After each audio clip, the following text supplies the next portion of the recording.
ఓం శ్రీమాత్రే నమః. ఛానల్లోకి స్వాగతమండి. ఈ వీడియోలో మనం మారుతున్నటువంటి గ్రహస్థితి కారణంగా మేషరాశి వారికి ఏ విధంగా ఉండబోతుంది, కర్మ ఫలితం ఏ విధంగా ఉండబోతుంది, ఏ అంశాలలో అనుకూలమైన ఫలితాలు పొందుతారు, ఏ అంశాలలో ప్రతికూల ఫలితాలు పొందుతారు, ఎటువంటి విషయాల్లో వీరు జాగ్రత్తలు తీసుకోవాలి అనే అంశాలతో పాటుగా ఈ సమయంలో మీరు చేసుకోవలసిన దేవతారాధన అలాగే పాటించవలసిన పరిహారాల గురించి వివరంగా తెలుసుకుందాం. కానీ అంతకంటే ముందుగా మీరు కనుక మన ఛానల్ని ఇప్పటి వరకు సబ్స్క్రైబ్ చేసుకోకపోతే సబ్స్క్రైబ్ చేసుకొని పక్కనే ఉన్న బెల్ ఐకాన్ నొక్కి ఆల్ సెలెక్ట్ చేసుకుంటే మేమిలాంటి వీడియోస్ అప్లోడ్ చేయగానే ముందుగా మీకు నోటిఫికేషన్ వస్తుంది. అలాగే వీడియోని చివరి వరకు స్కిప్ చేయకుండా చూస్తేనే మేమేం చెబుతున్నామో మీకు పూర్తిగా అర్థమవుతుంది. ఇక వివరాల్లోకి వెళ్ళిపోతే ముందుగా ఈ రాశి వారికి అనుకూలమైనటువంటి గ్రహస్థితి కారణంగా వీరి తెలివితేటలు పెరిగే అవకాశం ఉంటుంది. ప్రతి పని కూడా ఆలోచించి చక్కటి ప్రణాళికతో ముందడుగు వేస్తారు. విద్యార్థులు ఎవరైతే పోటీ పరీక్షలు రాస్తున్నారో లేదా ఉన్నత విద్యకు సంబంధించిన పరీక్షలు రాసేవారు కూడా మంచి ఫలితాలు పొందుతారు. తండ్రి వైపు నుంచి మీరు సహాయ సహకారాలను అందుకుంటారు. అలాగే మీ జీవితానికి సంబంధించి ఏదైనా ముఖ్యమైన విషయానికి సంబంధించి మీ తండ్రి గారి యొక్క సలహా తీసుకోవటం వల్ల జీవితంలో ఉన్నతిని పొందుతారు. ఈ విధంగా మీరు నడుచుకుంటే కనుక ఆర్థికంగా ఉన్నతితో పాటు మీరు చేస్తున్న వృత్తి, ఉద్యోగ, వ్యాపార తదితర అంశాలలో మీరు ఉన్నతిని పొందే అవకాశం ఉంటుంది.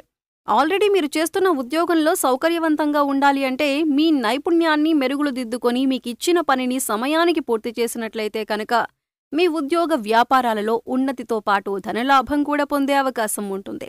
ఈ సమయంలో మీ బంధుమిత్రుల యొక్క సహాయ సహకారాలు మీరు పూర్తి స్థాయిలో అందుకుంటారు. అయితే ముఖ్యంగా ఈ రాశివారు ఇతరుల విషయాల్లో జోక్యం చేసుకోకూడదు. మీకు సంబంధం లేని విషయాలలో జోక్యం చేసుకోవటం వల్ల మీకు చెడు ఎదురయ్యే అవకాశం ఎక్కువగా ఉంటుంది. ఎవరైనా మిమ్మల్ని సలహా అడిగితే అప్పుడు మాత్రమే మీరు దానికి స్పందించండి. లేదంటే అనవసరంగా సలహాలిచ్చి మీరు చిక్కుల్లో పడొద్దు. మీరు చెయ్యని తప్పుకు కూడా మీరు నింద మోయవలసిన పరిస్థితులు ఎదురవుతాయి. అందుచేత మీకు సంబంధం లేని విషయాలలో తలదూర్చకండి. ముందుగా ఎదుటివాళ్లు ఏం చెబుతున్నారో అని వినటానికి ప్రయత్నించండి. ఆ తర్వాత మీరు స్పందించండి. వారు చెప్పింది పూర్తిగా వినకుండా స్పందించినట్లయితే కనుక మీరిచ్చిన సలహాని వారు తప్పుగా తీసుకునే అవకాశం ఉంటుంది.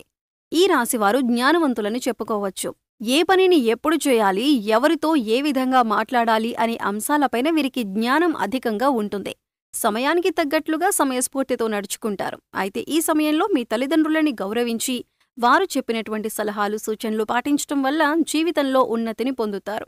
కళా, మీడియా రంగాలలో ఉన్నవారికి అలాగే జ్యోతిష్య శాస్త్రం తెలియజేసేవారికి, ఉపన్యాసాలు, హరికథలు చెప్పేవారికి కూడా అనుకూలమైన కాలంగా చెప్పుకోవచ్చు. కళారంగంలో వారికి కీర్తి ప్రతిష్టలు మెరుగుపడతాయి. అవార్డులు, రివార్డులు అందుకుంటారు. ముఖ్యంగా ఈ రాశి వారికి ప్రభుత్వ ఉద్యోగానికి సంబంధించిన అంశాలలో అనుకూలంగా ఉంది. ప్రభుత్వానికి సంబంధించిన ఏదైనా పని గతంలో మీకు ఆగిపోయి ఉంటే అది ఈ సమయంలో పూర్తవుతుంది. నిరుద్యోగస్తులు ఎవరైతే ఉద్యోగం కోసం ఎదురుచూస్తున్నారో వారు ఖచ్చితంగా ఉద్యోగ అవకాశాన్ని పొందుతారు. స్వల్పతన లాభం కలిగే సూచనలు కూడా కనిపిస్తున్నాయి. అవివాహితులకు వివాహయోగం సూచిస్తుంది. అలాగే ప్రేమికులకు ఇరు వర్గాల వైపు నుండి కూడా అంగీకారం వచ్చే సమయంగా చెప్పుకోవచ్చు. మీ ఇంట్లో వాళ్ళు ఒప్పుకోవటం వల్ల మీ ప్రేమ సఫలీకృతమవుతుంది. ప్రేమించిన వారిని వివాహం చేసుకునే అవకాశాలు ఎక్కువగా కనిపిస్తున్నాయి. అలాగే ప్రయాణాలు చేసేవారు, ముఖ్యంగా దూర ప్రయాణాలు చేసేవారు ఆనందంగా, ఉత్సాహంగా ప్రయాణాలు చేస్తారు. అలాగే దూర ప్రాంతాలలో ఉద్యోగం పొందే అవకాశం కూడా ఉంటుంది. కొంతవరకు స్థానచలనం పొందే అవకాశం ఉంటుంది. గతంలో మీకు చిన్న చిన్న అనారోగ్య సమస్యలు ఏమైనా ఉంటే అవన్నీ కూడా పూర్తిగా తొలగిపోతాయి. సంతానం కోసం ఎదురు చూసేవారు, గర్భిణీ స్త్రీలు సుబ్రహ్మణ్యేశ్వర స్వామివారి ఆరాధన చేసుకుంటే ఉత్తమం. అయితే ధనానికి సంబంధించిన విషయాల్లో మాత్రం రాబోయే రోజుల కోసం మీరు నిల్వధనాన్ని ఏర్పాటు చేసుకోవాలి. అంటే ధనం ఉన్నప్పుడు విచ్చలవిడిగా ఖర్చు చేసి లేనప్పుడు బాధపడటం కాకుండా మీకు ధనం ఉన్నప్పుడే మీరు కొద్దిగా జాగ్రత్త చేసుకున్నట్లయితే ఫ్యూచర్లో మీరు ఇబ్బంది పడకుండా ఉంటారు. అలాగే ఉద్యోగానికి సంబంధించిన ఇబ్బందులు వచ్చినప్పుడు మీ పై అధికారులతో కొద్దిగా నెమ్మదిగా సంయమనంతో మాట్లాడండి. మీ సహోద్యోగులతో స్నేహపూర్వకంగా మెలగటం వల్ల వారి నుంచి మీకు సపోర్ట్ లభిస్తుంది. ఈ విధంగా మీరు నడుచుకుంటే కనుక ఆర్థికంగా ఉన్నతితో పాటు మీరు చేస్తున్న వృత్తి, ఉద్యోగ, వ్యాపార తదితర అంశాలలో మీరు ఉన్నతిని పొందే అవకాశం ఉంటుంది. ఆల్రెడీ మీరు చేస్తున్న ఉద్యోగంలో సౌకర్యవంతంగా ఉండాలి అంటే మీ నైపుణ్యాన్ని మెరుగులు దిద్దుకొని మీకిచ్చిన పనిని సమయానికి పూర్తి చేసినట్లయితే కనుక మీ ఉద్యోగ వ్యాపారాలలో ఉన్నతితో పాటు ధనలాభం కూడా పొందే అవకాశం ఉంటుంది. అలాగే మీ వంతు సహాయ సహకారాలని అందిస్తారు. అది ఆర్థికంగా కానీ లేదా పేదవారికి లేని వస్తువులు పంచిపెట్టడం కానీ ఇటువంటి సహాయ సహకార కార్యక్రమాల్లో పాల్గొంటారు. ఎవరైతే లోన్ కోసం కానీ అప్పు కోసం కానీ ప్రయత్నిస్తున్నారో వారికి ఈ సమయంలో లోన్ లభించే అవకాశం ఉంటుంది. గృహ నిర్మాణం చేయాలి అనుకునేవారు పెద్దవాళ్ల సహాయ సహకారాలు తీసుకోండి. ఈ సమయంలో మీరు చేయాలి అనుకున్న ఏ ముఖ్యమైన పనికి సంబంధించిన నిర్ణయమైనా ఆచితూచి తీసుకోండి.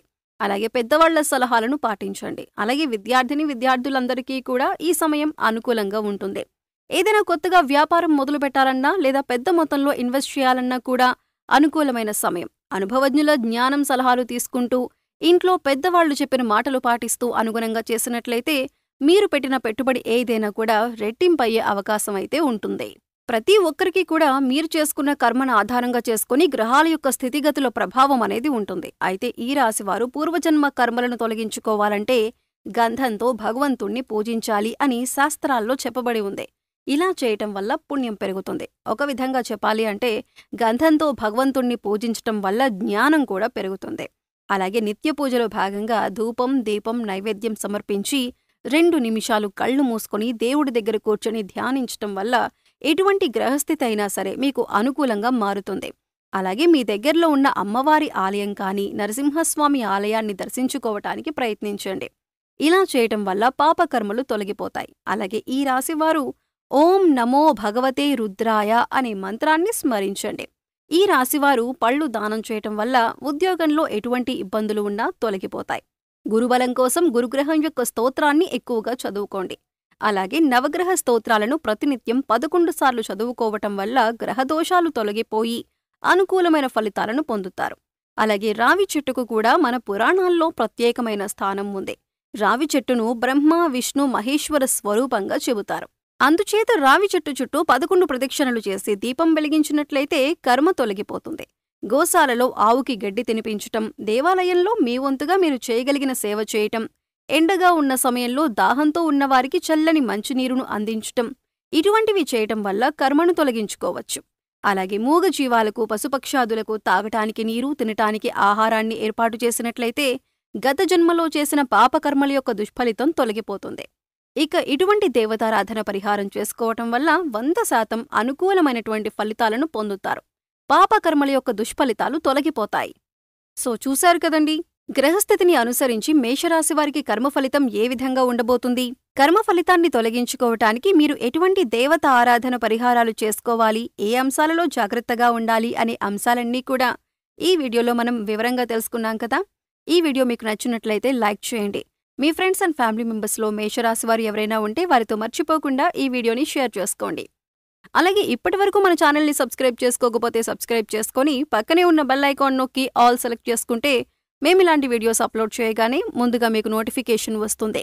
మరో చక్కటి వీడియోతో మళ్ళీ కలుద్దామండి. ఓం శ్రీ మాత్రే నమః.